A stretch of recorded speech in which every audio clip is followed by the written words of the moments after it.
Hi Sagittarius, welcome. So tingnan natin kung ano yung mensahe sa'yo. Ano yung mga blessing na parating sa'yo. So be open-minded po, hindi halos lahat makaresonate. Thank you nga po pala sa mga nagsusubscribe, sa mga bumabalik. Maraming salamat. So give me the message, Sagittarius. Ano yung mga blessing na parating sa'yo?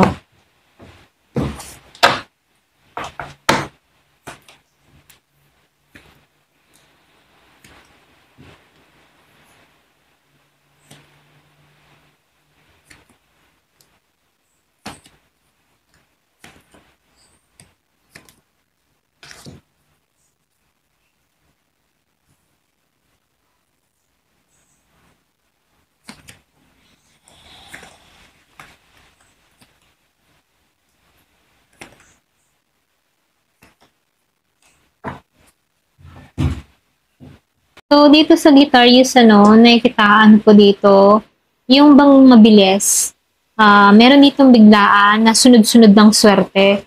Kumbaga, kahit meron ka mga pinagdaanan before na mahihirap, okay, kung nagtiis ka man before, matatapos na to, okay?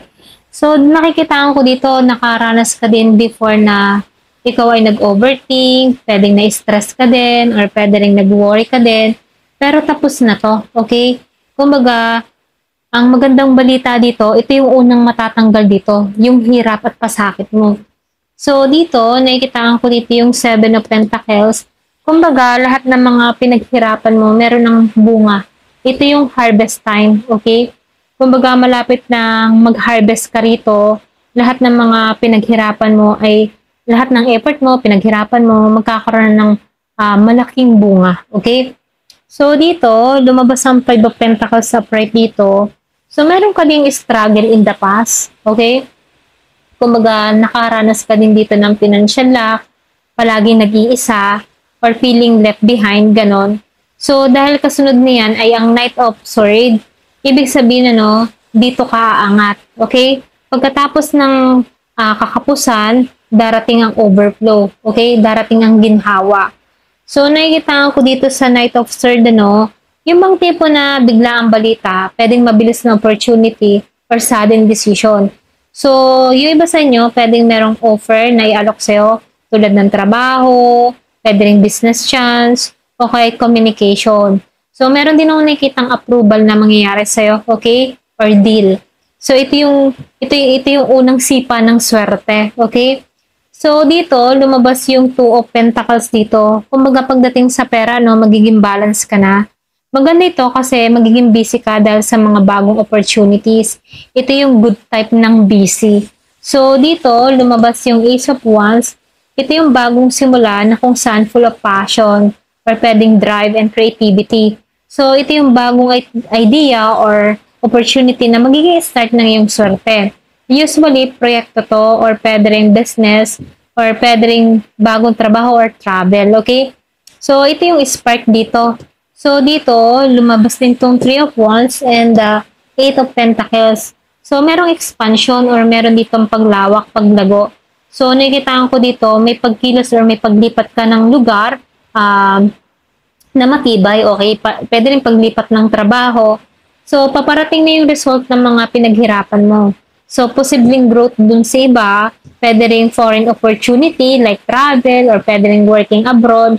So, meron din ako nakikitang online expansion, pwede rin level up sa pera. So, ito yung pag-aangat, okay? So, nakikita ko dito sa 8 of Pentacles, ito yung trabaho, mastery, skill improvement.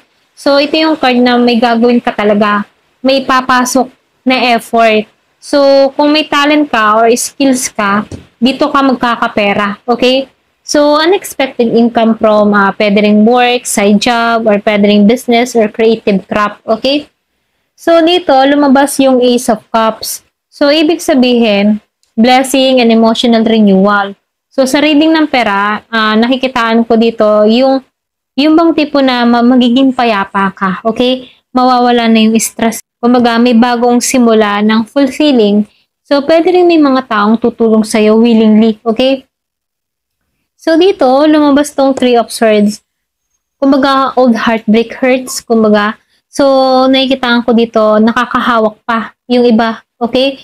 yung ibang sakit or yung mga naranasan mo sa nakaraan, andyan pa rin or pwede rin, andun pa rin yung alaala, okay? So, pero dahil surrounds ka naman ng aces, okay? Mga aces and knights. So, nakitaan ko dito, ito yung sign na ito yung last emotion ng black bago yung swerte, okay? So, kapag binitawan mo ito, tuloy-tuloy na yung blessing. So, dito, lumabas yung Nine of Wands dito, no? Yung iba sa inyo, pagod ka na eh.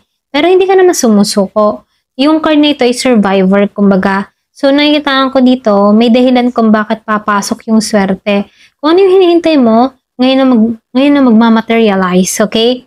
So, dito sa Knight of Cups, ano, meron nung nakikitang magandang balita. So, merong offer and proposal. So, yung iba sa inyo, meron ditong emotional support. Pwede rin partnership, okay? So, yung iba sa inyo, no, meron ka marireceive na good message. So, nakikitaan ko dito, sincere to. Ito yung malambot na swerte kasi blessing with kindness. Kumbaga, nakikitaan ko dito sa Knight of Wands.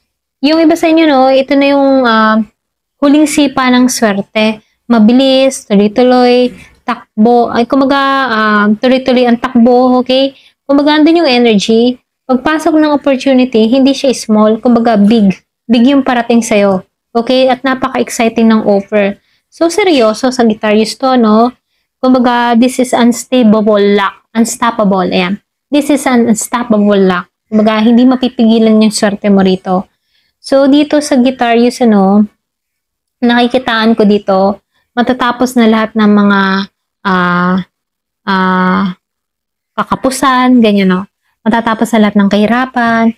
Kumbaga, yung pinagtrabahuhan mo ay magkakaroon na ng magandang resulta, yung pinaghirapan mo, mabilis yung swerte, meron ditong pagbabago. So, nakikitaan ko dito, may bagong simula pagdating sa pera at life, okay? So, merong expansion and growth. So, dito, no, kumbaga, kung meron kang mga pinagdaanan, kasi lumalabas talaga dito, meron kang mga pinagdaanan sa past, maghihilom na to, okay? So, parating na sa mga opportunity and good news na sunod-sunod. So, ito yung breakthrough mo sa Sagittarius, ano? Kumbaga, malaking breakthrough pagdating sa pera. Ayan. Thank you for watching. Love and peace.